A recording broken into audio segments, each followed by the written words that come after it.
c'est parti. Avant de vous mesurer, je sais que vous vous posez la question, est-ce qu'on se mesure avec ou sans soutien-gorge? En fait, ça dépend. Moi, je trouve que c'est plus facile avec un soutien-gorge parce que du coup, votre poitrine, elle est bien en place et c'est plus facile de voir où poser le mètre-ruban exactement. Si vous êtes de manière générale à l'aise en soutien-gorge, que votre poitrine, elle tient assez bien toute seule, bah allez-y, mesurez-vous sans soutien-gorge.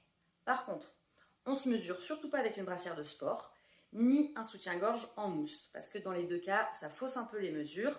Votre brassière de sport, elle a tendance à aplatir la poitrine, et votre soutien-gorge rembourré ou avec de la mousse, bah, il a tendance à l'augmenter, donc on n'a pas les bonnes mesures. Évidemment, mais ça je pense que vous le savez, vous portez pas de gros pulls ou de vêtements trop larges, parce que pareil, ça va rajouter un petit peu des centimètres, donc c'est pas très précis. Vous pouvez porter, par exemple, là moi je porte un petit t-shirt relativement près du corps et un petit peu fin, c'est très bien. La première mesure qu'on va prendre, c'est notre tour de dessous de poitrine pour trouver notre taille de dos. Je prends mon mètre-ruban et je viens mesurer sous la poitrine. Alors, ce qu'il faut savoir, c'est qu'il faut que le mètre-ruban soit à peu près parallèle au sol. Je ne suis pas trop mal. Et je serre bien le mètre-ruban. Donc, vous ne me laissez pas de doigts dessous pour les anses ou je ne sais pas quoi.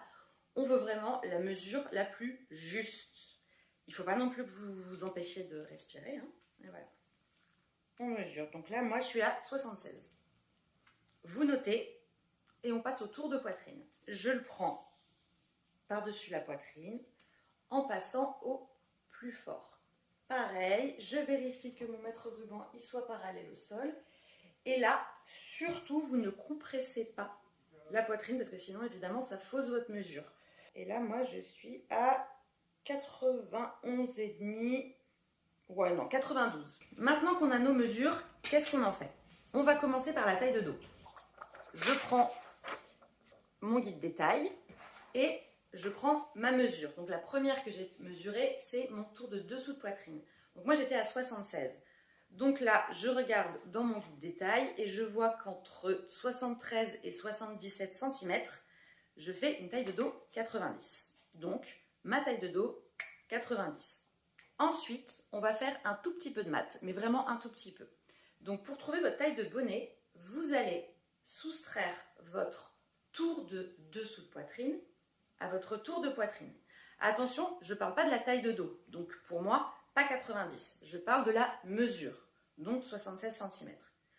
Donc, si je me souviens bien, moi, mon tour de poitrine, c'était 92 cm, mon tour de dessous de poitrine, 76, donc je vais faire 92 moins